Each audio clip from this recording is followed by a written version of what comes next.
Hola, hola a todos y todas.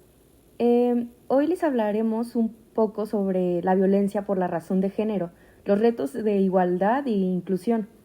En este su podcast, bienvenidos a este podcast donde hablaremos sobre un tema de forma en la que pues hace falta mucho en nuestra vida cotidiana, que muchas veces pasa desapercibido. La violencia por razón de género, los retos que aún existen para lograr la igualdad e inclusión y la importancia del lenguaje incluyente. Hablar de estos temas no es una moda ni una exageración, es hablar de los derechos humanos, de respeto y la construcción de la sociedad, donde todas las personas tengamos las mismas oportunidades para desarrollarse sin miedo, discriminación o violencia. En sí, ¿qué es la violencia? Y bueno, más que nada por la razón de género. La violencia por razón de género es cualquier acción u omisión que causa daño físico, psicológico, sexual, económico o patrimonial a una persona debido a su género, identidad de género o a los roles y estereotipos que la sociedad tal cual les asigna. Aunque las mujeres son quienes sufren con mayor frecuencia debido a las desigualdades históricas, también puede afectar a hombres, personas no binarias y a personas con diversidad sexual, cuando son discriminadas por no ajustarse a las expectativas tradicionales de género. Lo importante es atender que esta violencia no surge de manera aislada, se origina en una cultura donde durante muchos años se normalizaron acciones de desigualdad de poder. Los tipos de violencia de género son, los que existen en diferentes formas de violencia. La primera es la violencia física, que incluye los golpes, empujones, quemaduras o cualquier agresión que dañe el cuerpo. Después encontramos la violencia psicológica o emocional, que puede manifestarse mediante insultos, amenazas, humillaciones, manipulación, aislamiento o el control excesivo. Muchas veces deja heridas que no se ven, pero que pueden durar durante toda la vida. También existe la violencia sexual, que ocurre cuando una persona es obligada, presionada o manipulada para realizar actos sexuales sin su consentimiento. La violencia económica consiste en controlar el dinero o impedir que una persona trabaje o tenga independencia financiera. La violencia patrimonial implica destruir o apropiarse de bienes, documentos o propiedades para afectar a la víctima.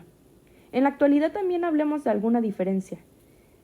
Hay otra violencia, que es la violencia digital, que incluye compartir fotografías íntimas sin consentimiento, acosar mediante redes sociales, difundir rumores o amenazar utilizando medios electrónicos. Todas estas formas de violencia tienen consecuencias importantes en la salud física, mental, emocional y social de quienes lo viven. Los ejemplos cotidianos los vamos a ver como muchas veces pensamos que es la violencia, que no solamente ocurre en agresiones físicas, sino en conductas que tal vez hemos normalizado y que también somos parte de ellas. Por ejemplo, decir que ciertas carreras son solo para hombres o mujeres, burlarse de un hombre porque expresa sus emociones, controlar la forma de vestir de la pareja, revisar el celular sin previo aviso, o más bien sin aviso, hacer comentarios sexuales no deseados, compartir fotografías privadas, desacreditar a una mujer por su trabajo por el simplemente hecho de ser mujer, discriminar a una persona por la orientación sexual o identidad de género. Cuando estas conductas se repiten constantemente, generan ambientes inseguros y relaciones poco saludables.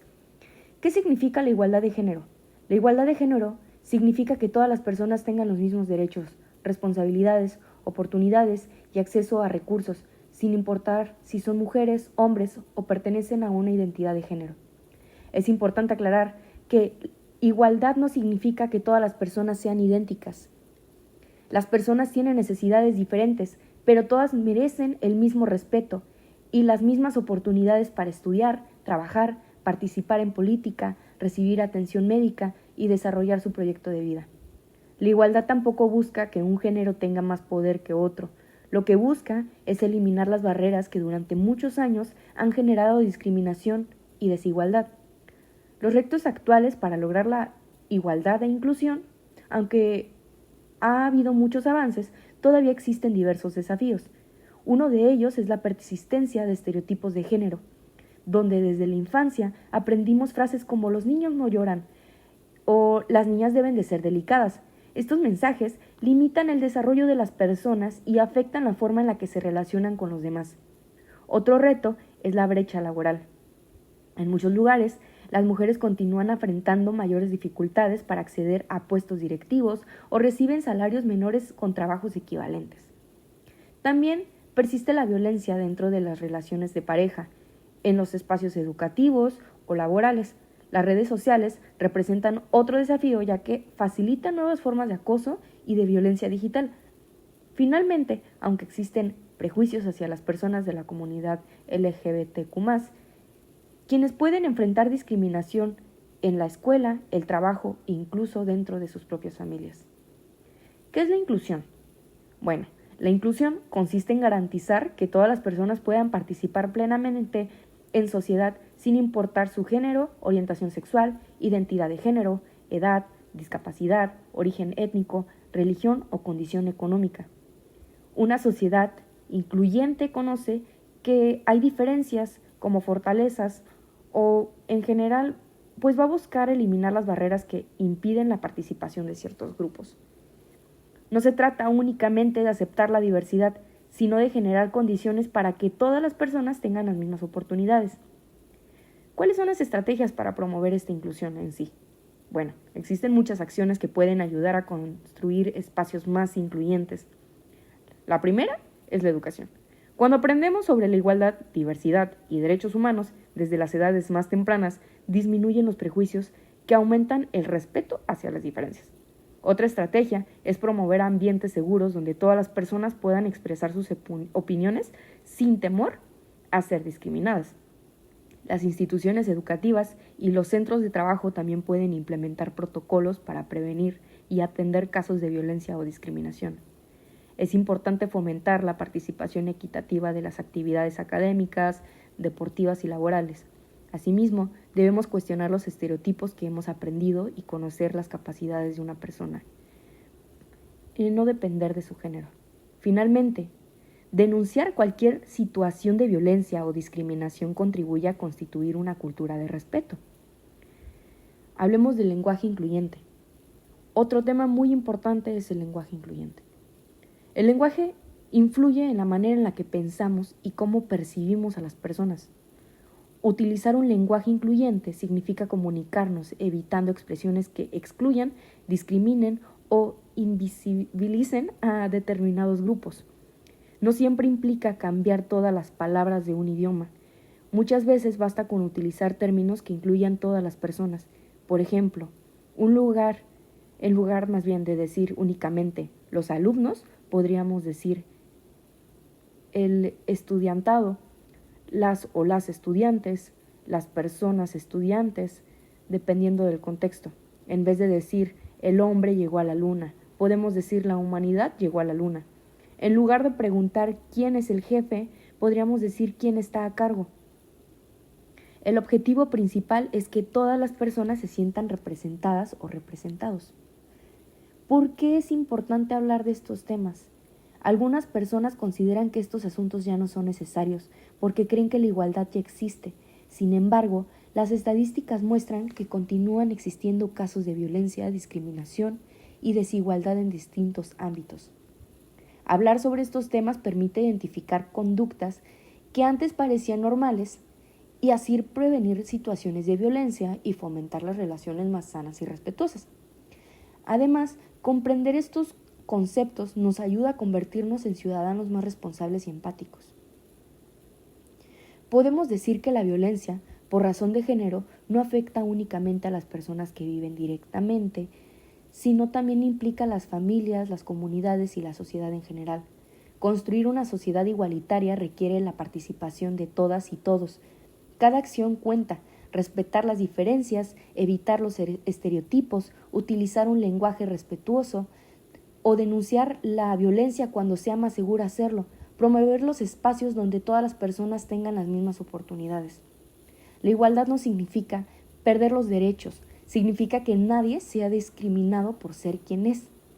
Una sociedad incluyente beneficia a todas las personas porque permite que cada individuo desarrolle su potencial en un ambiente de respeto, seguridad y dignidad. De otra forma, cuando hablamos de prevenir la violencia de género, una de las herramientas más poderosas es la educación. Es uno de los principales motores que nosotros vimos. o bueno, en sí, bueno, para la creación de este podcast, ¿verdad? La educación no solo consiste en adquirir conocimientos académicos, sino también en aprender valores como el respeto, la empatía, la igualdad y la resolución pacífica para los conflictos. Desde la infancia aprendemos observando las personas que nos rodean. Si un niño o una niña crece en un ambiente donde respetan las diferencias, donde las tareas del hogar se comparten, donde las emociones pueden expresarse libremente y donde existe una comunicación, es más probable que en su vida adulta constituya unas relaciones más sanas.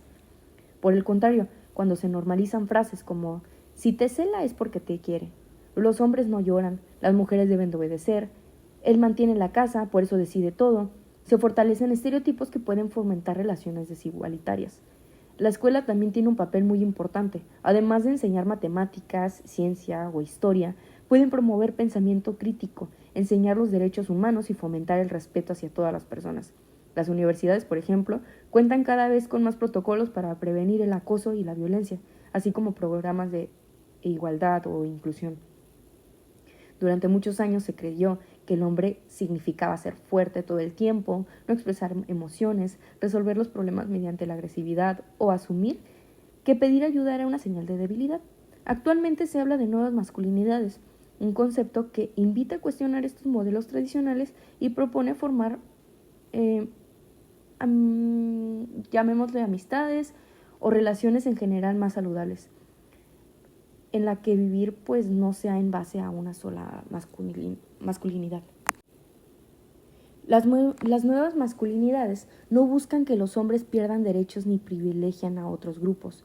Lo que promueve es que todas las personas puedan desarrollarse libremente sin verse limitadas por estereotipos. Al mismo tiempo, ayuda a disminuir la violencia porque fomentan a las habilidades como la comunicación, el reflejo de las emociones y la resolución pacífica de los conflictos. Otro de los grandes factores que nosotros vimos tal cual es la responsabilidad de las redes sociales. Hoy en día, gran parte de nuestra vida ocurre en Internet. Las redes sociales nos permiten comunicarnos, aprender y compartir experiencias, pero también pueden convertirse en espacios donde se ejerce la violencia.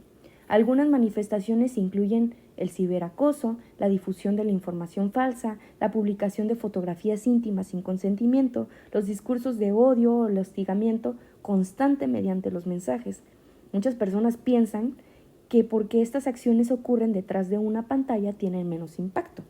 Pero sin embargo, las consecuencias siguen siendo muy graves y afectan el autoestima, la salud mental e incluso ponen en riesgo la integridad física de las propias víctimas.